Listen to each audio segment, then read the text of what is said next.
Қазақ айтады, ай араласпасаң ағайын жат дейді. Ағайынның өзін айтып қойған, айдан аспа дейді. Араласып тұру керек, келіп тұру керек. Ал күніге көріп жүрген адамның бір-біріне қадірі кететіні содан. Бірге отырып сөйлеспейміз. Бірге отырып араласпаймыз. Бауырлар, бұл үлкен қауіп сіздің жанұяңызға туып келе жатқан. Балаларыңызбен, әке болсаңыз, балаңызбен отырып сөйлесуіңіз керек. Қызыңызбен сөйлесіңіз. Жай бір күнді, мейлі аптасына болмаса да айына бір күн жанұя күнін арнаңыз.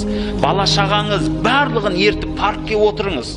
Бірге пицца жеңіз, мороженое жеңіз, ішіңіз. Араласу керек, қызық көріңіз бірге, киноға барыңыз, одан шығып парк аралаңыз, бала шағаңызды ертіп алып. Бұл міндет ол. Үйтіп араласпасаң сіздің мәмілеңіз кетеді араңызда. Ал аралар ашықтаған сайын ұлыңыз, қызыңыз далаға қарап өседі, әйеліңіз, күйеуіңіз далаға қарап